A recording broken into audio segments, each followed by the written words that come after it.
সালে পরীক্ষার জন্য আরও একবার সমন্বয় সাধনের সক্ষমতার প্রশ্ন, পূর্ণমান 30, সময় 1 ঘন্টা। দেখো, যেখানে প্রশ্ন, পরীক্ষার্থীর নাম, বিদ্যালয়ের নাম, ক্রমিক সংখ্যা নিজেদেরকে কিন্তু ফিল আপ করতে হবে। এরপরে আমাদের বলেছে নিচের শব্দগুলি থেকে যুক্ত ব্যঞ্জন খুঁজে নিয়ে লেখো। ব্যাঘ্র আন্দাজ, যেমন যুক্ত বর্ণ ক্ষয়রে ফেলা, যেমন ক্ষয় থেকে যুক্ত বর্ণ দন্ত নয় দ। এরপরে তোমাকে বলেছে বাম দিক ডান দিক মিল করো।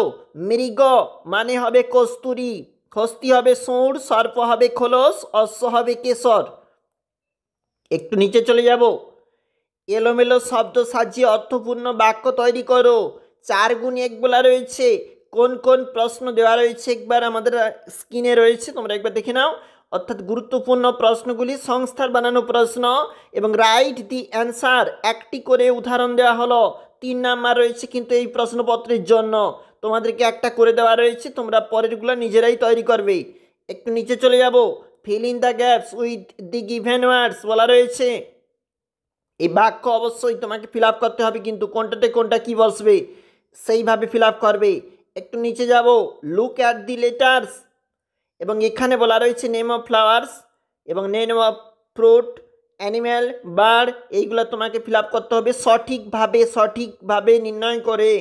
বিয়োগ করো, টাকা পয়সার একটা বিয়োগ রয়েছে, এগুলো নিজেদেরকে ফিল আপ করতে হবে।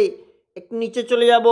সংখ্যাটি যোগ বিয়োগ গুণের মাধ্যমে প্রকাশ করো, 3 নাম্বার রয়েছে কিন্তু এর জন্য। এবং 9 থেকে যে প্রশ্নপত্র, আমরা 2 বন্ধু মেলায় গেলাম, আমি 10 টাকা দিয়ে বেলের পানা খেলাম, আমার বন্ধু 12 টাকা দিয়ে লস্যি খেলো, আমরা মোট কত টাকা খরচ করলাম, সেক্ষেত্রে আমাদের অঙ্ক যেটা যোগ হবে। অবশ্যই দেখবি।